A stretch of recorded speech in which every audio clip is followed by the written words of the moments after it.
गौतम बुद्ध की शिक्षाप्रद कहानी। बुरा व्यवहार अच्छे लोगों के साथ क्यों होता है? बुरा व्यवहार अच्छे लोगों के साथ क्यों होता है?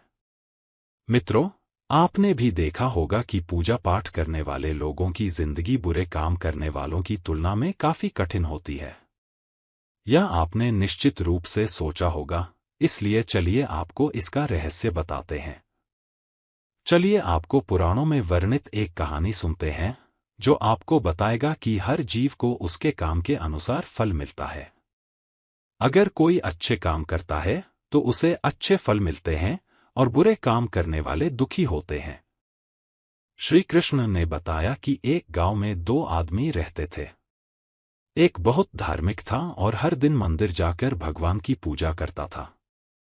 लेकिन दूसरा आदमी, जो नास्तिक था, हर दिन मंदिर जाता था और अपने पति से धन चुराकर जूते, चप्पल और दाल खरीदता था।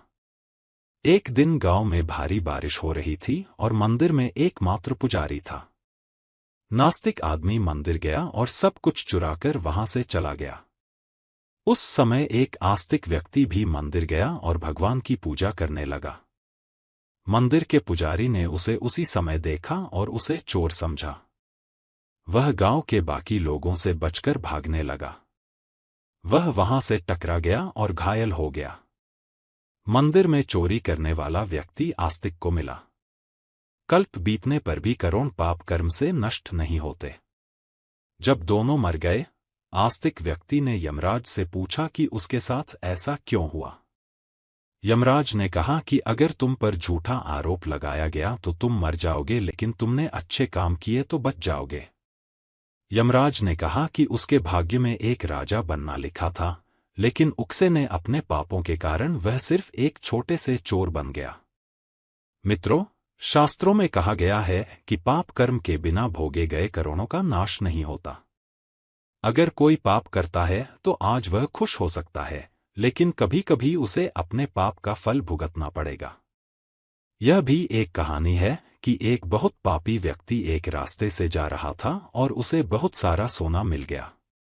उसी रास्ते से एक अच्छे आदमी जा रहा था, उसे एक कांटा लग गया और वह जमीन पर गिर गया।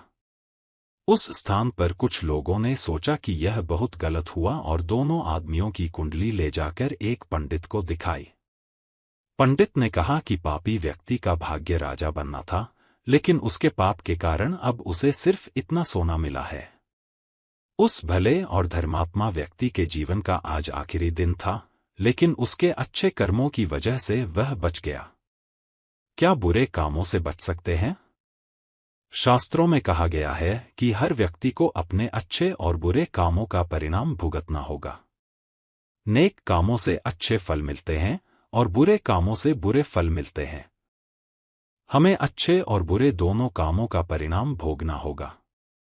भगवान श्री कृष्ण ने भगवद गीता में कहा कि कर्म की गति को समझना आसान नहीं है।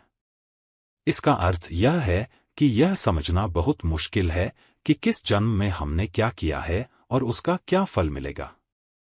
यह संभव है कि आपने हजारों जन्मों पहले किया होगा जिस पाप के कारण आज आपको इतना बुरा हो। इसके अलावा आप शायद अनजाने में कुछ गलत किया हो जिसके बारे में आपको पता नहीं है। क्या धोखा देकर किए गए पापों का परिणाम मिलता है? कर्म का सिद्धांत सटीक नहीं है। चाहे आप जानबूझकर करें या अनजाने में, अगर आप कुछ गलत करते हैं तो आपको उसका फल अवश्य मिलेगा। शास्त्र कहते हैं कि अगर आप अचानक आग को छुए तो आपका हाथ जलेगा ही।